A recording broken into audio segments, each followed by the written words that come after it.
welcome to lovely Las Vegas for Discussing with myself, Craig Peterson, now part of the Beast and Family podcast. We've got an excellent podcast for you guys.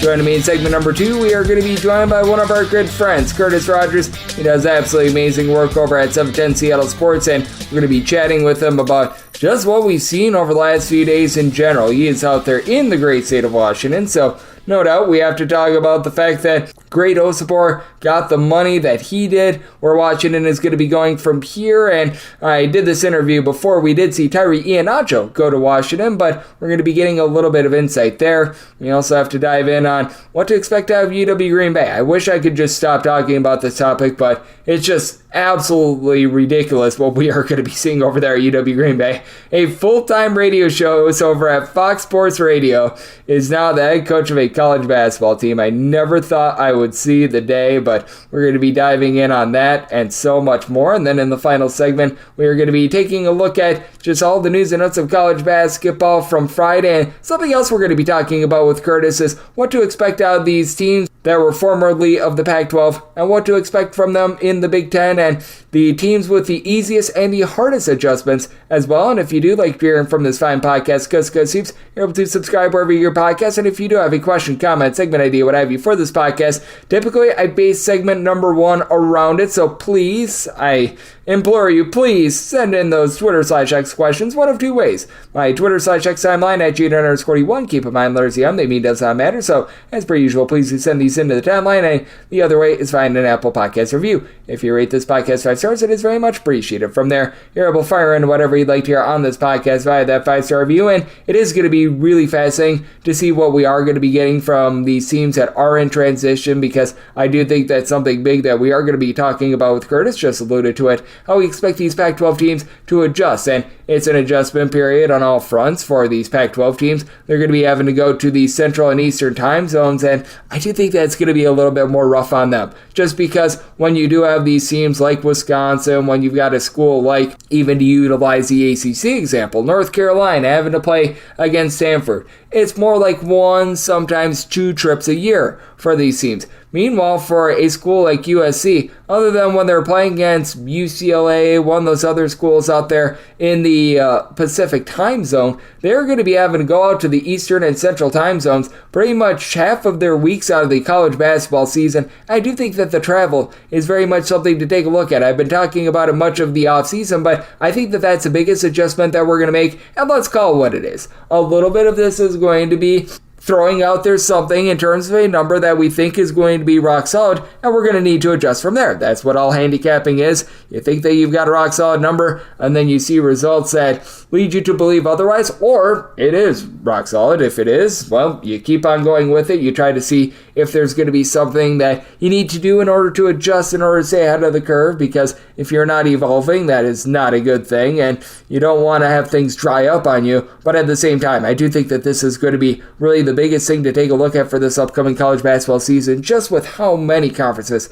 are going to be looking a little bit different, and that's going to be the case the next few seasons in general. We're not going to be seeing as many of the bigger conferences that are going to be in transition, but our good friend Curtis Rogers, unfortunately, we're not going to be able to get to it in this chat with him, but he's out there in Seattle. As we know, Seattle, U, along Grand Canyon, they're going to be heading on over to the WCC. How does that affect them? Perhaps to the positive, because as we know, the WAC has been one of the most spread out conferences in all of college basketball. You've got a team like Seattle having to head to UT Rio Grande Valley, having to head to Stephen F. Austin, things like that. Being able to stay more in the state of California, being able to stay out there in the Pacific/Mountain time zone, and Arizona, they're just their own time zone. That's actually a little bit of an advantage for them. So the travel aspect is always so big, but whether this man is at home, whether he's on the road, whether he's in a neutral site, he's always winning. Curtis Rogers, he does great work over at 710 Seattle Sports. He's going to be joining me next. Going to be talking about those transitionary Pac-12 teams. Going to be talking about great Osabor, Doug Gottlieb heading to UW Green Bay, and so much more right here on Go Soups with myself, Craig Peterson, now a part of the Beast and Family Podcast.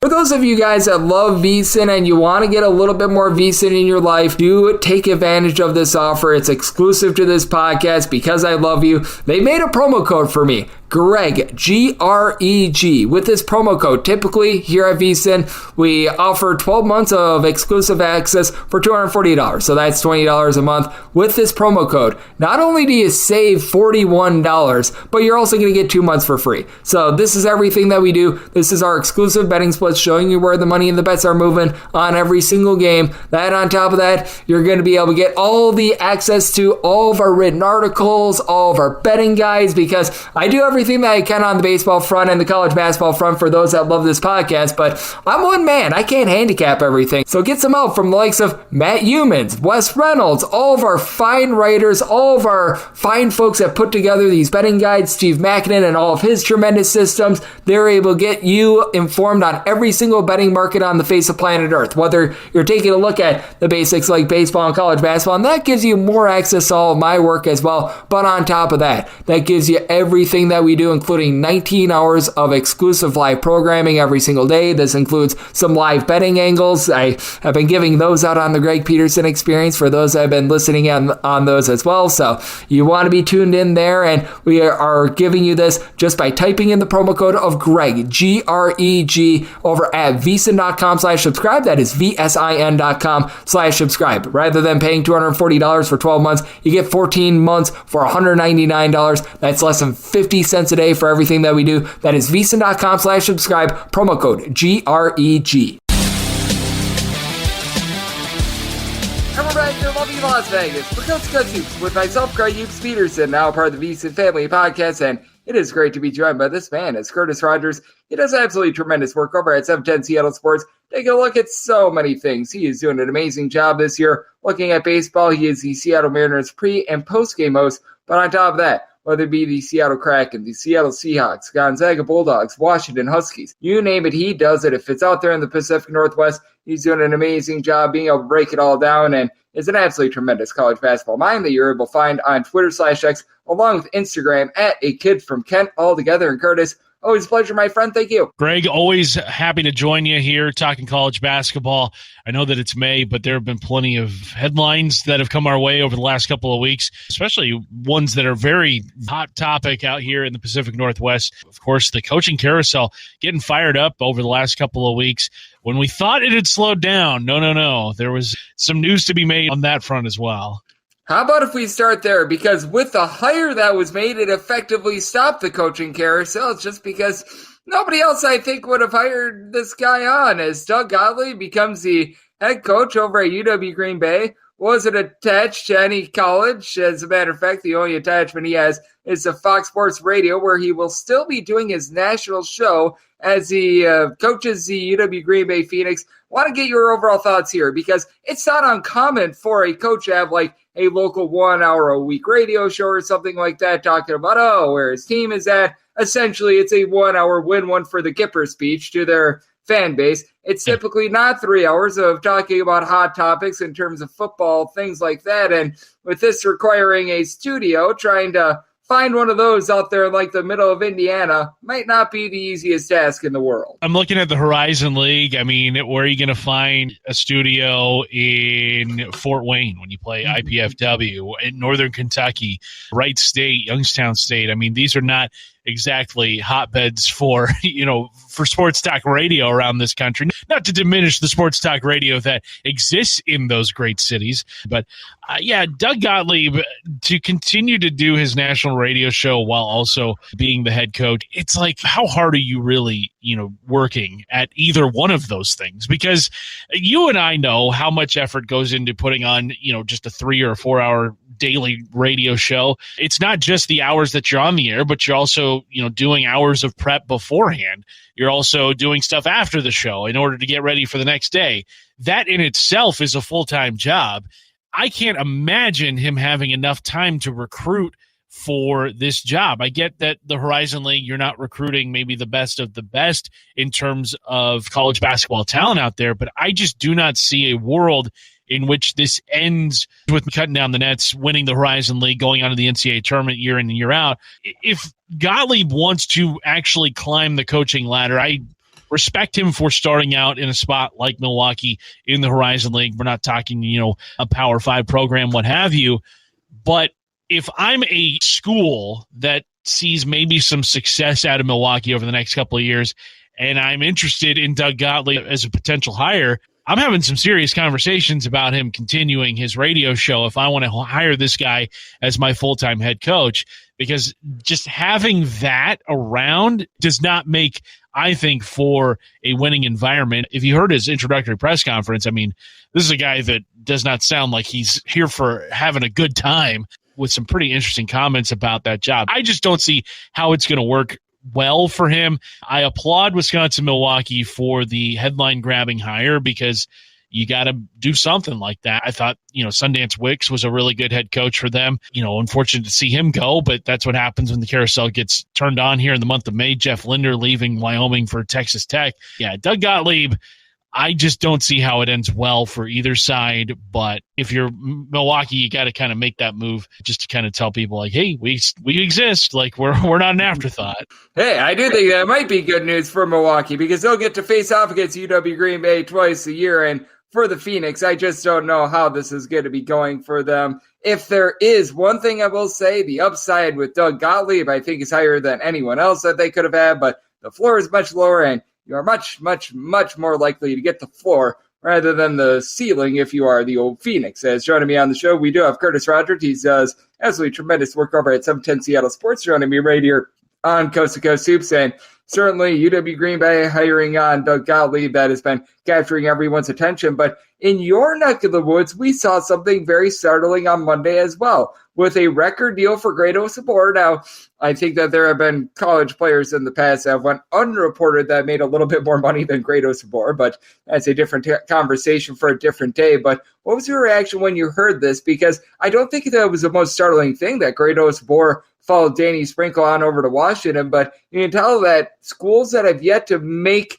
necessarily all of their requisite moves for the upcoming season, teams that have a starting rotation spot or two to be filled, they obviously are feeling the pressure of being able to fill that spot, and they're willing to shell out all the money that they've got in order to be competitors this upcoming season. Yeah, I think in Washington's case, they're going to have to overpay in order to get solid talents like Great Osabor, Mountain West Player of the Year last year, bringing him over. This is the third stop now that him and Danny Sprinkle have been together for. We talked to Danny Sprinkle about a month or so ago. It was shortly after he had gotten hired by Washington, and just kind of like, yeah, we're ready to play that portal game. And that's exactly what they've done since Sprinkle has landed here in Seattle. Haven't lost much guys from the Mike Hopkins era. Bring in Great Osabor, and then also keeping Zoom Diallo around, which was a huge task for Danny Sprinkle once he got onto campus here, because Zoom Diallo, a huge local recruit, kind of on that fringe 5-star, high 4-star rating. I think he dropped out a little bit according to 24/7 Sports, but yeah, Washington is going to have to overpay for top transfer portal talent, and that's exactly what Great Osabor was, especially at this portion of the portal where it's just kind of a few guys left making their decisions. I think Osabor is a limited player. He's not somebody that's going to be able to, take you out near the 3-point line. In fact, he made just a couple of threes last year for Utah State, a very small 3-point shooting percentage, but very good around the rim for sure. I mean, averaged nearly 18 points a game, 9 boards, a great post presence to have. And in college basketball, it's not like how it is in the NBA where you're asking, your 7-foot center, or in Great Osabor's case, 6'8" center forward. You're not asking them to shoot too many threes these days. You're asking them to be kind of those traditional post presences, and I think that's what he can be for this Danny Sprinkle team. And I imagine the familiarity between Osabor and Sprinkle is going to work wonders, because they've been together for a long time in multiple stops. Getting back to the $2 million price tag, I'm not shocked that we're seeing those kinds of figures thrown around. The most stunning thing is how just a couple of years ago, players weren't getting this kind of money at all. And now it kind of speaks to, oh man, this could have been theirs years and years ago if this had simply been the case. I think the sticker shock on a lot of these NIL deals is going to kind of go away soon. But yeah, that $2 million figure, especially from a program like Washington, which historically in the Pac-12, they were kind of a middle to maybe bottom half program historically. Now they go to the Big Ten, where I feel like the competition is going to ramp up a lot for them over the next couple of years. You kind of have to make moves like this if you want to, get eyes on your program. And it's just so interesting to look at as well because you mentioned it, the just rise in prices. We were outraged a few years ago when DeAndre Ayton was getting $100,000 from Arizona. So it's just really went up. And DeAndre Ayton, I would put him in a little bit more regard than great Osabor as well. So, man, it has been so interesting to look on that front. And I do think to that point, Tony Bland is back. He's going to be an assistant coach for Washington. So it's funny how just a couple of years after that, you see how things have just kind of, cooler heads have prevailed, and guys who were wrapped up in that whole FBI investigation, they're back in college basketball now. Yeah, it certainly is interesting. This is a new day and age of college basketball, but one thing that stays the same, the great insight of our good friend Curtis Rogers. He is joining me right here on Coast to Coast Hoops. Ben, Curtis, it is going to be interesting to look at that new look Big Ten because, as we know, Washington is going to be coming over there.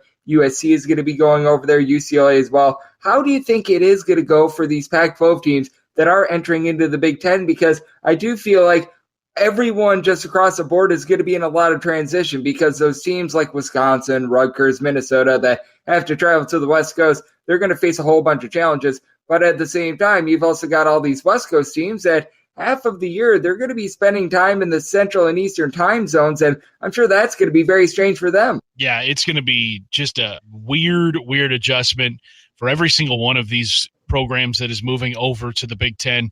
You look at UCLA and USC, I think they're going to have probably the easiest adjustment, especially because they have the fertile LA recruiting ground that they are in, and talent wins out. Talent always wins out. I would hope, though, that the kids that are going to those schools are okay with the amount of travel that they're going to be doing to the Central time zone and the Eastern time zone, because all of a sudden now UCLA and Rutgers are in the same conference. UCLA and Maryland are in the same conference.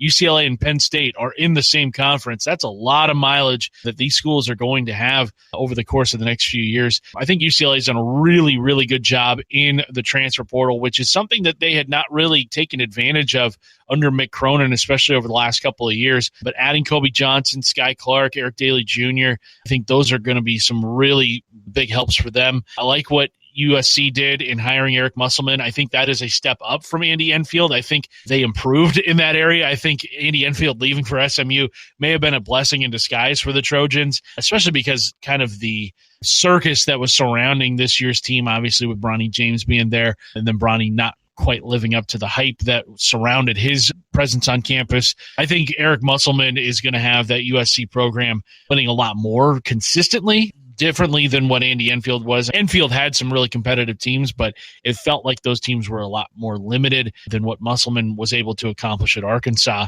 And as for Washington, I think they are going to have the toughest climb. Their facilities just aren't up to speed with what the Big Ten has to offer. Oregon's going to be an interesting one to watch, especially because of Dana Altman's history in the Midwest. He knows that recruiting ground. He knows just what goes on over there. I know it's been over a decade since he went to Eugene, but I can't imagine that he has thrown away those contacts that he had when he was at Creighton for all those years. So if I'm ranking in terms of the difficulty of the transition, I'm going to say Washington has the toughest transition, and then probably Oregon after them, and then I'll go USC and then UCLA to round it out in terms of difficulty adjusting to the Big Ten. Yep, and to your point, Mick Cronin having coached in Cincinnati for so many years, and UCLA in general, picking a lot of teams that are out there in the Midwest, in the Northeast part of the country. I know that they play Marquette year in and year out. That should be able to help them out a little bit moving forward. And then obviously getting in the Musbus, who was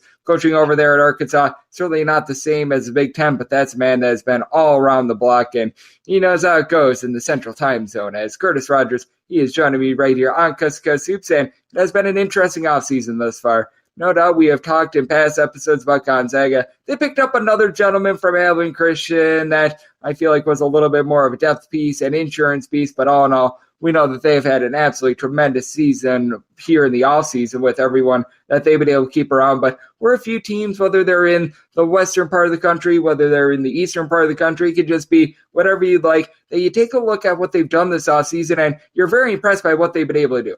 Yeah, well, I mean, how about Indiana getting two very veteran pieces in the transfer portal? Umar Ballo, who comes over, has played big minutes for Arizona and Gonzaga over the course of his career.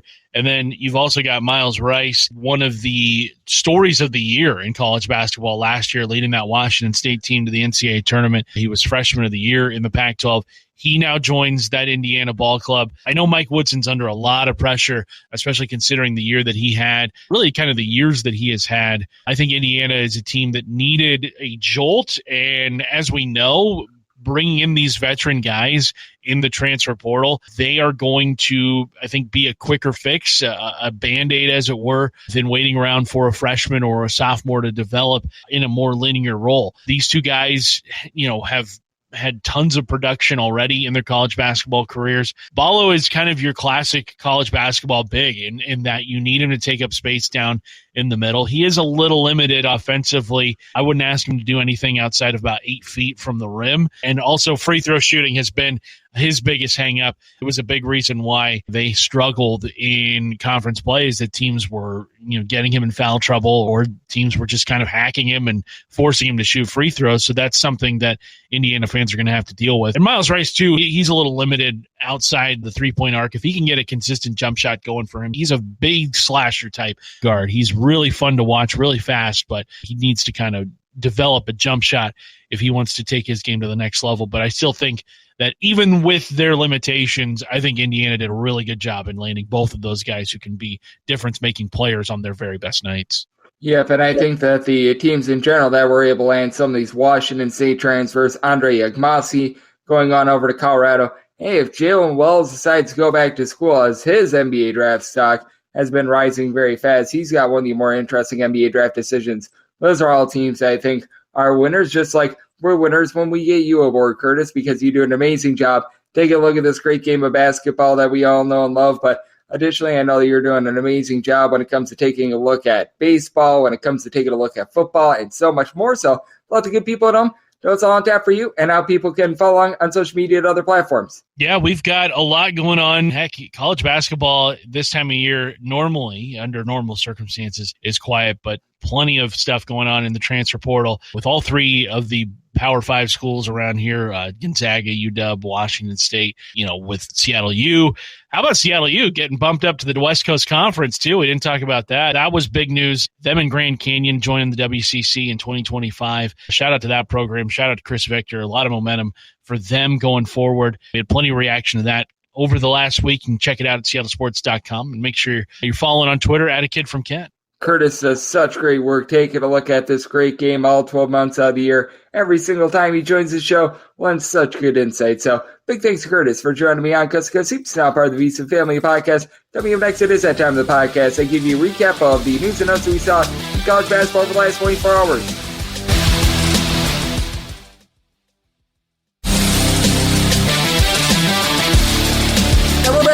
Las Vegas for Coast to Coast Hoops with myself, Greg Peterson, now part of the VSiN Family Podcast. Always great to be able to get Curtis Rogers aboard. He does such great work over at 710 Seattle Sports. Taking a look at this great game that we all know and love of college basketball. Every single time he joins me, he lends such good insights, and he sure as heck did so once again today. So, big thanks to Curtis for joining me in the last segment. Now it is that time of the podcast. I give you a recap of the news and notes that we saw in college basketball on Friday. I thought that this was a critical ad, and I think that this is a tremendous ad. Dylan Mitchell, who was over at Texas this last season, he's decided that he is going to be staying out there in the Big 12, and he is on to Cincinnati. And this is a big pickup for the Bearcats because they had been rather silent in the transfer portal thus far, and the identity of Cincinnati last year was having Aziz Bandango be able to do a nice job on the boards. They weren't able to get a lot out of Jamile Reynolds, but up until this point, they had brought in Connor Hickman, who was relatively solid at Bradley, and then RN10 Page. He's a big man from USC that was really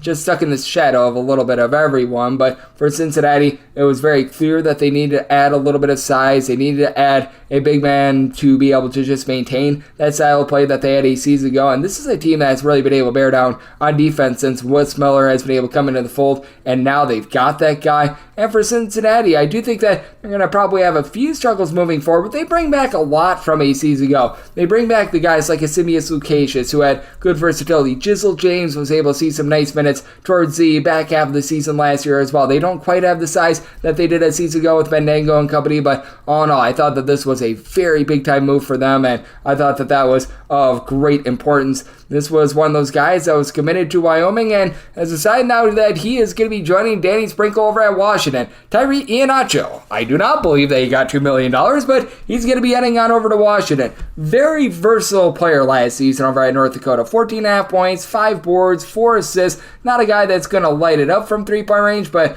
a guy that is capable of popping it from three-point range. A good, just solid guy that I think is going to be fitting the Danny Sprinkle style. Now, I do think that Washington is going to be in for a little bit of a rough go of it in the Big Ten, and the only reason why I didn't ask Curtis Rogers about this one is that we did not know that Mr. Iheanacho was committing to Washington at the time of interview, but for Washington, they've done a nice job of being able to retool a little bit. Obviously, great Osabor. That is the greatest ad for them. I do take a look at this backcourt, though. I do have a few question marks with it. DJ Davis was a nice scorer while he was at UC Irvine, was a nice scorer over at Butler this last season, but Lewis Coatwright coming in from Rhode Island, you do have some question marks there. Now, Iheanacho, I do think is going to be taking the load off of a little bit of everyone, just because he doesn't do one thing great, but he does everything relatively solid. Again, only shot about 30.5% from three-point range the last few seasons, but that said, he's able to facilitate, he's able to give you a few rebounds, he's able to do a nice job of just leading this team in so many different ways. So I do think that that is a very big pickup for them, and I think that this is a pretty solid pickup, as well as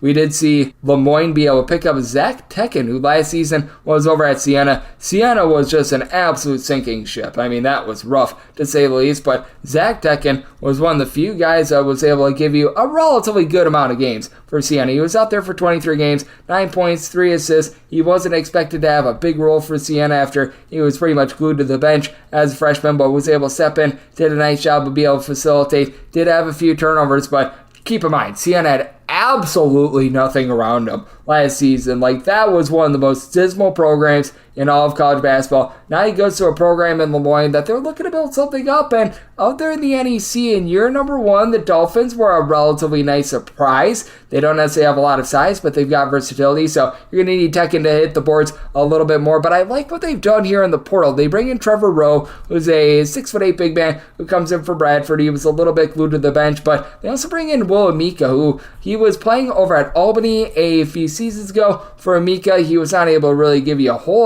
lot of production, but that said, he's a little bit of an upside guy. I do think that he's going to be able to come in there, and I do think that he's going to be able to make a bit of an impact as well after he just spent a few injury-riddled seasons over at Albany. So I do think that out there in the NEC, the Dolphins, they are starting to be able to find their sea legs, and I thought that that was a nice pickup for them. Ali Abdu-Diba, he was one of the main guys over at Abilene Christian this last season. He was able to log 15.5 points, was able to put in there 4.5 rebounds, began his career over at Chicago State. He's going to be heading to SIU, Southern Illinois, the old Salukis, as he actually began his career over at Chicago State. So he's got a lot of familiarity with the area, with Ali Abdu-Diba, just was unable to stay healthy in that 1 year that he spent over at Chicago State, but someone that shot 35% from three-point range, very versatile guy, someone that's able to give you some nice steals, some nice turnovers. Now, for Southern Illinois, do have to have your question marks, as I like the previous coaching regime that they had, and they decided to move on despite the fact that they won 20 games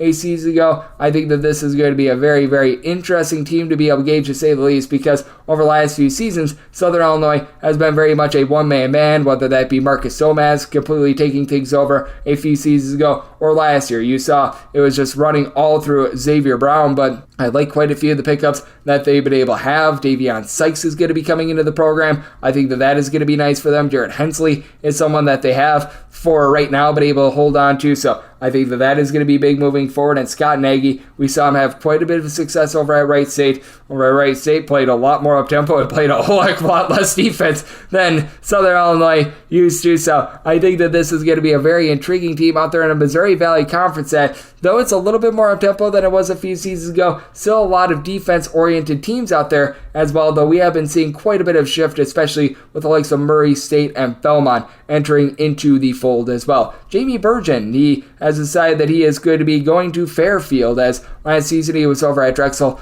Wasn't some guy that was necessarily lighting the world on fire or anything like that, but I do think that he's going to be able to come in. I do think that he's going to be able to do a solid job of just being able to fill a role for this team. For Burgeon, he was a part of a bunch in Drexel that played some amazing defense and actually began his career over at Oral Roberts. It's only been about a career 30 or so % three-point shooter, and while he was at Drexel, his best year was during the 2022-23 campaign. He was able to log about 6.5 points per contest. I envision him being a little bit more of a facilitator. At 6'2", he's not necessarily the strongest shooter in the world, and I do think that is a pretty big need as of right now for Fairfield with all that they lost here in the transfer portal. Losing Jasper Floyd, I thought was very crucial for them, but Fairfield, they were able to do a nice job moving on from Jay Young very, very immediately, just weeks before the start of the season last year. That entire coaching staff was able to do the best in a bad situation, and they've really hit the portal hard as they're bringing in Deion Perry, double-figure scorer from Loyola Maryland, a guy that is able to facilitate. James Johns is someone that is going to be sticking with the program as well. They bring in Kyle Jenkins, 6'7", do-it-all sort of player that comes in from Lafayette, so really like the moves that have been made here, and I do like this move as well as you've got Dan Lewers heading on over to Miami of Ohio. Dan Lewers, when he was over at Eastern Illinois during the 2021-22 season, led all qualifying players shooting north of 52% from three-point range. This past year, took a little bit of a fall off, shot right around about 38% from three-point range, logged about 7 points per contest. He's a one-trick pony. He really doesn't do anything other than shoot threes, but at 6'5", he's got relatively good size for Miami of Ohio. It's been a little bit tough going with Travis Seal. He just has never really been a good coach. I was never really bullish on him when he was over at Xavier. He just has not done the world's greatest job, in my opinion, over at Miami of Ohio either, but for Miami of Ohio, I actually really do like this pickup for them. It's a MAC conference that just in general has been very, very much down. So I do think that they're going to be able to make a little bit of noise if some of these pieces are able to work out. They bring in Peter Suter, a nice double-figure scorer from Bellarmine. Cam Kraft, he was under the tutelage of Mr. Seal many years ago over at Xavier. Just wasn't seeing a lot of minutes. He's coming in there as well. So Miami of Ohio has done a nice job just being able to bring in a wide bevy of guys. Now the question becomes finding a little bit more of an identity. Oklahoma State, they're going to be looking to find their identity, but I really think that our good friend in Mr. Lutz has done a great job in the transfer portal. As for Oklahoma State, they're bringing in Khalil Brantley. He last season was over at LaSalle, a little bit of a do-it-all guy.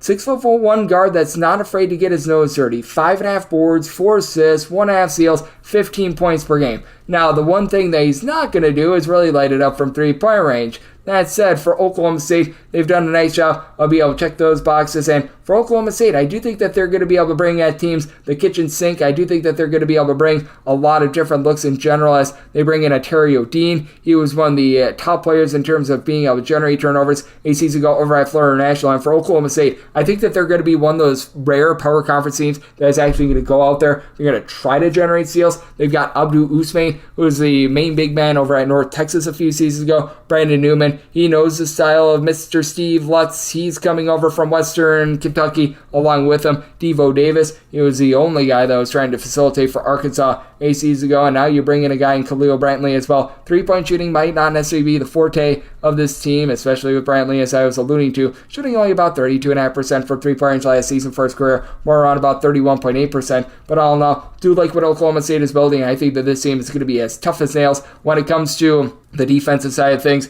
Ty Johnson has decided that he is not going to be transferring and he is going to be returning to UC Davis. This is absolutely massive for them because for UC Davis, this was very much a team that was top heavy last season. As you had Ty Davis, who was tremendous, Elijah Pepper, he was able to chip in there 20 plus points per contest, and for Pepper, well, he just frankly is out of eligibility, but being able to get Johnson back in the fold, I think that this is just so big for UC Davis team that, let's call it what it is. They haven't hit the transfer portal, brought in 100 billion guys or anything like that, but for Johnson last season, he was the main facilitator, 3.5 assists per contest, an okay but not amazing three-point shooter, shot about 32% from three-point range, and he and Elijah Pepper were really your main forms of defense for a UC Davis team that was a top 80 team with regards to points allowed on a per possession basis. They were able to combine for about 3.5 steals per contest as well, so very good active hands there for UC Davis. Do have to wonder if they're just going to be getting a little bit more active here in the transfer portal. They have not brought in anyone other than Nels Cooper, who's coming in for Pepperdine, but all in all, for UC Davis, they are going to be able to maintain some camaraderie from a season ago, and I think that that is a very good thing and something that should not be overlooked moving forward. For Juan Sebastian Goristo, he was playing over at Portland this last season. Part-time starter that logged about 8.5 points, 2.5 assists, shot 35% or so from three-point range. Very much was willing to put it up from three-point range. He has decided that he is going to be heading on over to Ball State. It has been a down Mac in recent years, but I think that Goricito, he's going to be able to do a nice job, be able to fit in this Ball State program. For Ball State, it's going to be very interesting to see where they go moving forward as well, because they were a team that 2 seasons ago, they had Peyton Sparks down low, was able to figuratively and literally be able to give them quite a few sparks. That made them one of the better low post teams out there in the MAC. When they lost him 8 seasons ago, they were able to do a nice job in terms of their three-point shooting, but now they do lose a lot of those solid three-point shooters from a season ago, so bringing in Goriso, that's going to be helping out on that front, but you have to get the sense that Ball State probably going to be looking at another piece or two. They get Peyton Sparks back at the fold, so they're going to be back to happy there. They're bringing in Joey Hart, who was at Kentucky last season, obviously not necessarily one of the more, shall we say, guys with fanfare over at Kentucky, but he was over at Kentucky 8 seasons ago, so Ball State making some solid moves. Would like to see them perhaps pick up one more piece for the backcourt, but Goristo, he is able to check that box, will be able to pop it from three-point range, so that is going to be big, and it is very clear that it looks like our good friend and Mr. DJ Turn It Up Burns, he is going to be indeed done over at Youngstown State, and that's a little bit of a rough one for them, as you've got a lot of guys that are going to have NBA draft decisions, and obviously with Burns, it's not going to be a case where he's going to be pondering whether or not he's going to be going to the NBA draft, but most likely overseas, perhaps the G League, something of that nature. 13 points, 11 boards this past season over at Youngstown State, and a very rock-solid player. He's going to be able to make a lot of money when he does go professional, so we wish him absolutely nothing but the best, but tough for a Youngstown State program that is going through a coaching change and just a lot of transition in general. And then you may recall I was talking yesterday about when it comes to some of these late recruits and some of these guys that enter into the portal late and are going to be going to a different school, you can tell a lot about where a team is at based on how many minutes they play. I feel like Auburn is in this boat with Jaheim Hudson, who was over at SMU this last year, 5.5 points, 3.5 rebounds per game. When he was at Georgia State a few seasons ago, was more of a 7 rebound per game guy, but he has landed at Auburn, and with the likes of G&I Broom and company seemingly coming back, you have to figure that Hudson is nothing more than an insurance policy if he's seeing meaningful minutes, and if he is seeing a lot of, shall we say, crunch time playing time, then Auburn is probably in a little bit of a bad spot. If this is something to be able to fill out the roster, that is pretty much what you'd expect there, but did think that that was very interesting. A lot of these teams getting down to having that final roster spot or two to be able to fill out. Do think that that's the case here, and what is the case on this podcast, Coast to Coast Hoops, is trying to get you set for what is going to be an amazing 2024-25 season, and if you do like hearing from this fine podcast, Coast to Coast Hoops, you're able to subscribe wherever you get your podcasts, Apple Podcasts, Google Play, Spotify, Stitcher, and TuneIn. If you have a question, comment, segment idea, what have you for this podcast, you have one of two ways we all fire those in. First one is my Twitter/X timeline at Jaden_D1. Keep in mind, letters EM. Name does not matter, so as per usual, please do send these into the timeline. And the other way is find an Apple Podcast review. If you rate this podcast 5 stars, it is very much appreciated. From there, you're able to fire on whatever you'd like to hear on this podcast via that 5-star review. And big thanks once again to Curtis Rogers, who does great work over at 710 Seattle Sports, and we actually used to work together back in the day in Portland, and I just get this as I am signing off, so we'll pass it along to you. Caprine Hyde, he was a little bit of a redshirt last year over at Portland. He is going to be heading on over to VMI. VMI certainly struggled down low, 6'11" big man, so that is going to be able to help them out a little bit, just like Curtis. Time and time again, he's a man that worked with me in Portland. He helps me out time and time again on this podcast, so big thanks to him for joining me in last segment, and I'm with you guys every single day on this podcast, whether that be the regular season or the off season, all 366 days this year, and I'll be back with you once again tomorrow. Thank you so much for tuning in.